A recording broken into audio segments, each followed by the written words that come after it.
1984 was such an incredible year for movies. There were so many huge releases that year, with movies like Ghostbusters, The Terminator, Star Trek III: The Search for Spock, and Gremlins all hitting the big screen that year. Maybe the biggest release of the year, though, was Indiana Jones and the Temple of Doom, the follow-up to Raiders of the Lost Ark. As with Raiders, the story behind Temple of Doom is just as fascinating as the movie itself. These are 15 things you might not know about Indiana Jones and the Temple of Doom. Before we get started, though, remember to like the video if you enjoy it, and if you want more content about Indiana Jones, Star Wars, entertainment, and video games, subscribe to our channel. Number 1. The tradition of naming characters after pets continues. The character of Indiana Jones is named after George Lucas's Malamute, Indiana, in Raiders of the Lost Ark. In Indiana Jones and the Temple of Doom, the tradition continues. This time, though, it was Steven Spielberg's dog getting some love. The character Willie Scott was named after Spielberg's dog Willie, a Cocker Spaniel. 2. Indiana Jones and the Temple of Doom is actually a prequel to Raiders of the Lost Ark. The second Indiana Jones film was released 3 years after Raiders of the Lost Ark, but Temple of Doom is set before Raiders' Indiana Jones timeline. In the opening shots of the film, we see that Temple of Doom is set in 1935, 1 year before the events of the original movie. 3. Temple of Doom helped create a new movie rating in the United States. Indiana Jones and the Temple of Doom got a PG rating, but it was one of the movies that inspired the creation of the PG-13 rating in the United States. Parental groups were upset that a movie with human sacrifice and a heart being ripped out of a man might get a PG rating. Imagine that. Steven Spielberg had actually recommended to the Motion Pictures Association of America that a new PG-13 rating be created before Temple of Doom got released. It wasn't until after both Temple of Doom and 1984's Gremlins were released, though, that the MPAA decided to make the change. If you're curious, the first movie to get the PG-13 rating was Red Dawn, starring Patrick Swayze, which released on August 10th, 1984. 4. The story was way too dark for some. Indiana Jones and the Temple of Doom is a pretty dark movie. That's nothing new for the middle movie in a trilogy. The second film is often the darker, grittier entry. But Temple was so much so that it made people in the production uncomfortable. Lawrence Kasdan, who penned the screenplays for both Raiders of the Lost Ark and The Empire Strikes Back, walked away from the production when he learned the story for the film. To quote Kasdan, quote, "The story ended up being a lot darker than we intended it to be. I just thought it was horrible. It's so mean. There's nothing pleasant about it. I think Temple of Doom represents a chaotic period in both their lives," meaning Lucas and Spielberg, "and the movie's very ugly and mean-spirited." End quote. Yikes, that wasn't the only ugly thing about Indiana Jones and the Temple of Doom, though. 5. Indiana Jones and the Temple of Doom is easily the most problematic film in the franchise. We can't talk about all the great things in this franchise without mentioning the parts of it that were just plain inappropriate. Indiana Jones and the Temple of Doom portrays Indian culture as relatively savage, and the banquet scene is just not okay. When I was a kid, I actually thought that people there ate monkey brains and snakes for prize.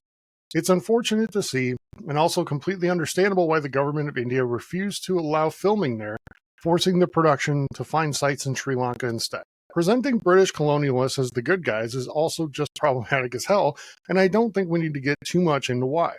Finally, the character of Willie Scott was just a caricature of every stereotype about women. In fact, the character was regarded as a hindrance or just in the way throughout most of the film. The only good news is that Kate Capshaw appeared to be having a good time playing it up in the role. 6. How to make monkey brains. Aside from the aforementioned issues around the banquet scene, if you're wanting to make your very own chilled monkey brains at home, don't use actual monkeys. That would be horrible. The actual recipe used on set was custard and raspberry sauce, which actually doesn't sound that bad until you put it in a monkey head. 7.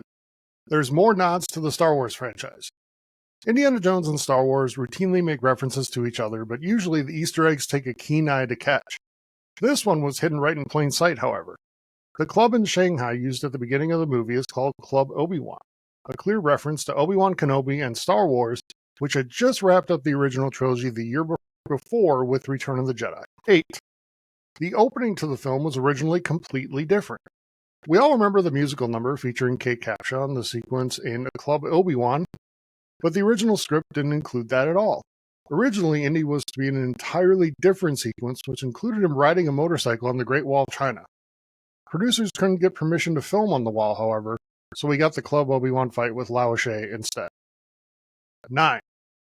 Jurassic Park almost wasn't Spielberg's first dinosaur movie. The chase on the Great Wall of China wasn't the only thing that was different about the original script. The story also called for a completely different main adventure for Indy. The story wasn't as dark as what we got in Temple of Doom, and it actually involved dinosaurs. The entire film was set in China, and Indiana Jones would follow the trail of some mysterious dinosaur eggs to a secret hidden valley that had live dinosaurs in it. If you're interested in that story, it was turned into one of the Indiana Jones novels in the 1990s. You can read Indiana Jones and the Dinosaur Eggs, written by Max McCoy and released in 1996. 10. Harrison Ford suffered a serious injury during filming. While shooting the scene where the thuggy assassin attacks Indy in his Pankot Palace room, Harrison Ford accidentally fell onto the actor playing the assassin and slipped a disc in his back. Ford missed several weeks of filming, but the production didn't stop for more than a week. Stuntman Vic Armstrong, Harrison Ford's stuntman, filled in for as many scenes as possible. They shot almost the entire conveyor belt fight scene where Indy fights the thuggy chief guard. All Ford needed to do when he came back was the close-ups to get his face in the shot. 11. The thuggy chief guard was played by a familiar face. We covered this in our video about Raiders of the Lost Ark, but one actor has the distinction of playing different characters who die in different Indiana Jones adventures. Pat Roach is the man who plays the thuggy chief guard in Indiana Jones and the Temple of Doom. But he also played the German mechanic in Raiders of the Lost Ark, so he basically has a lot of kick-ass fights with Indiana Jones. He's qualified for it too, as he was also an English professional wrestler for decades. 12. The actor who played Mola Ram was a popular man. Mola Ram is the big bad in Indiana Jones and the Temple of Doom. His interests include Kali and ripping out people's hearts. The character is played by legendary Bollywood actor Amrish Puri. The actor is so legendary, in fact, that he was playing several other roles while Temple of Doom was being filmed. According to rumors, Amrish Puri was working on a staggering 18 other movies at the same time as Temple of Doom. But Spielberg was willing to work around his crazy schedule. Spielberg loved Puri, saying that he's his favorite villain, the best the world has ever produced and ever will. 13. That raft scene, it was actually mostly real. So I'm super guilty of this. Whenever someone tells me that nuking the fridge in Indiana Jones and the Kingdom of the Crystal Skull was the end of the franchise, I say, yeah, sure, but jumping out of a plane in a raft was totally real, right? As it turns out, it actually was. The take was done with a real raft falling out of a real plane. There were dummies attached to the raft instead of actual human beings, but it seems it's a pretty realistic way to get out of a plane with no parachutes too, because it only took one take to get it right. 14. No one liked the bugs. Indiana Jones films are known for gross sequences with creepy crawlers in every film, and Spielberg wanted to outdo the snake scene in Raiders when they filmed Temple of Doom. Thus, the bugs in the tunnel inside Pankot Palace came to be. There were 50,000 cockroaches and 30,000 beetles used when filming the scene, and Kate Capshaw was just not a fan, understandably. At all. In fact, she needed a sedative in order to handle the scenes where she had bugs crawling on her, and yes, they were real bugs. 15. The film did huge box office numbers. Indiana Jones and the Temple of Doom was released in theaters on May 23, 1984. It made $45.7 million in its first week, a record at the time. At $333.1 million globally, it was the highest-grossing film of 1984 worldwide. It was third in North America, behind only Beverly Hills Cop and Ghostbusters.